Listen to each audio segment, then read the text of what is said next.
ছোট বাচ্চারা ওরা নসিহত শুনতে চায় না।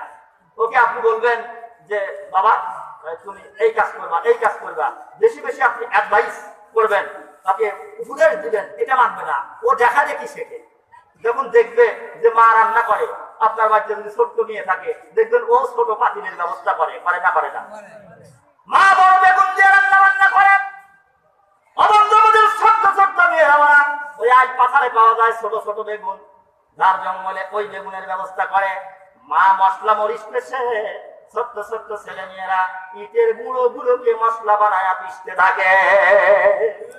ছোটবেলায় প্রাইমারিতে যখন পড়ি একটা কবিতা পড়ছিলাম, নুরু খুশি আইসা সবাই এসেছে, আম বাগিচার তলায় যেন তারা হেসেছে।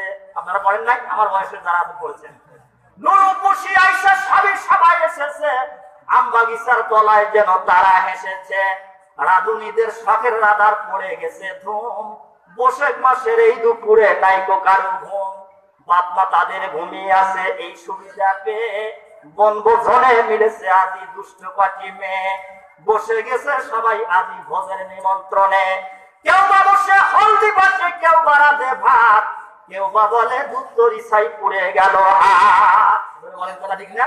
আসলে কি ওরা আগুন দিয়ে রান্না করে? ওদের কাছে আগুন নাই, কিচ্ছু নাই। কিন্তু মা মাঝে মধ্যে রান্না করার সময় বলে আরে হাতে আগুন লাগছে রে, আগুন দিয়ে হাত পুড়ে গেল। ওই ছোট বাচ্চারা মার অনুকরণ করে, মা কয় তাই কয়, বিনে আগুন দিয়েও যদি হচ্ছে তাদের রাধা, তবু সবার দুই চোখেতে ধোয়া লেগে হয় কাদা, কেউ বা বসে হলদি বাটে, কেউ বা রাতে ভাত, কেউ বা বলে দুধ তরি ছাই পুড়ে গেল হাত।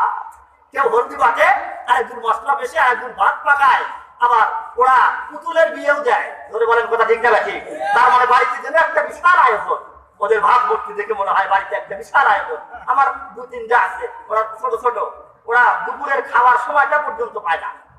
এসে ওইদিকে আম্মু ডাক যায়, এ এসো তোমরা ভাত খাও। ওরা পায় আম্মু একটু ব্যস্ত আছি, একটু দেরি করেন।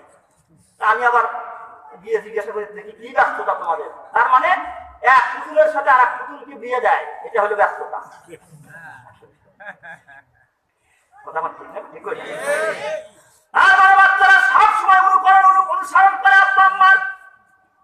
আল্লামা কুরতুবী রাহমাতুল্লাহ আলাইহি উনি তার কিতাবের ভিতরে লেখেন, ছোট্ট বাচ্চা যদিও তার উপরে কোরআন শরীফ পড়া ফরজ হয় নাই, যদিও তার উপরে নামাজ পড়া ফরজ হয় নাই, এই যে নকল হরকত করলো, অনুকরণ করলো, এই যে অনুকরণের কারণে আল্লাহ রাব্বুল আলামিন এই অনুকরণটাকে পূর্ণ ইবাদতে রূপান্তরিত করে দিয়ে পিতা মাতার আমল নামার মধ্যে সবগুলো লিখতে থাকে। এজন্য মার ধার্মিক হওয়া ছাড়া সন্তান ধার্মিক হতে পারে না।